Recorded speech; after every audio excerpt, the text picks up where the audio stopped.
ஆன்லைன்ல உண்மையிலே பணம் சம்பாதிக்க முடியுமா? கண்டிப்பா முடியும். அதுக்கான 7 வழிகள பத்தி தான் இப்ப பார்க்க போறோம். நம்ம எல்லாருக்கும் இருக்கிற ஒரு பெரிய கேள்வி இதுதான். வாங்க, இதுக்கு உண்மையான பதில்களை தேடலாம்.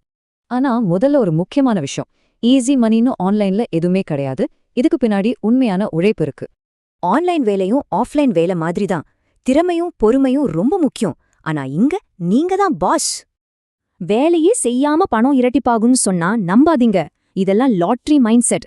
இத முதல்ல தவிர்க்கணும். உண்மையான வழி ஃப்ரீலான்சிங். உங்ககிட்ட இருக்கிற ஒரு திறமைய வச்சு ப்ராஜெக்ட்ஸ் பண்ணி கொடுக்குறது. எப்படி ஆரம்பிக்கிறது? சிம்பிள். ஒரு ஸ்கில்ல தேர்ந்தெடுங்க. நல்லா பிராக்டிஸ் பண்ணுங்க. சில சாம்பிள்ஸ் ரெடி பண்ணுங்க. அவ்வளவுதான். 2வது வழி ஆன்லைன் டியூட்டரிங்.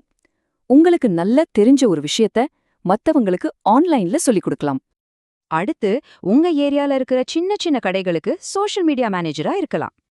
இது ரொம்ப சுலபம். சில சாம்பிள் போஸ்டர் ரெடி பண்ணி நேர்ல போய் காட்டுங்க. சின்னதா ஒரு மாச சம்பளம் கேளுங்க. 4வது வழி அஃபிலியேட் மார்க்கெட்டிங். அதாவது மத்தவங்க பொருளை நீங்க ரெக்கமெண்ட் பண்ணி கமிஷன் சம்பாதிக்கிறது. ஆனா இதுக்கு ஒரே ஒரு தேவைதான். உங்களுக்குன்னு ஒரு ஆடியன்ஸ் இருக்கணும். அது பிளாக், யூடியூப் எதுவா வேணா இருக்கலாம். இன்னொரு சூப்பரான வழி டிஜிட்டல் ப்ராடக்ட்ஸ். ஒரு தடவை உருவாக்குங்க, அதுக்கப்புறம் அதை திரும்ப திரும்ப விற்கலாம். அது எக்ஸாம் நோட்ஸா இருக்கலாம், இல்ல இன்டர்வியூ கேள்வி பதில்களா கூட இருக்கலாம். ரொம்ப சிம்பிள் தான். 6வது வழி ஒரு யூடியூப் சேனல் ஆரம்பிக்கிறது. இந்த சேனல் மாதிரி. இதுல விளம்பரம் மட்டுமில்ல, ஸ்பான்சர்ஷிப், அஃபிலியேட்னு பல வழிகள்ல பணம் சம்பாதிக்கலாம். கடைசியா 7வது வழி ரிமோட் ஒர்க். அதாவது ஒரு கம்பெனிக்கு வீட்டிருந்தே வேலை பார்க்கறது. லிங்க்டின், நோக்ரி போன்ற தளங்கள்ல ரிமோட்னு ஃபில்டர் பண்ணாலே இந்த வேலைகளை கண்டுபிடிக்கலாம்.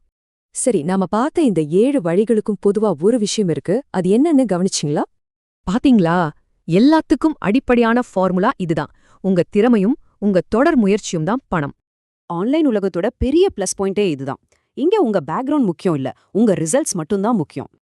வாங்க, நாம பார்த்த 7 வழிகளையும் ஒரு தடவை வேகமா ரீகேப் பண்ணிடலாம். இதுல உங்களுக்கான வழி கண்டிப்பா இருக்கும். சரி, இப்போ உங்க டர்ன். நீங்க எந்த வழியில ஆரம்பிக்க போறீங்கன்னு ஒரு சின்ன கமிட்மெண்ட் எடுங்க. கீழே கமெண்ட் பண்ணுங்க.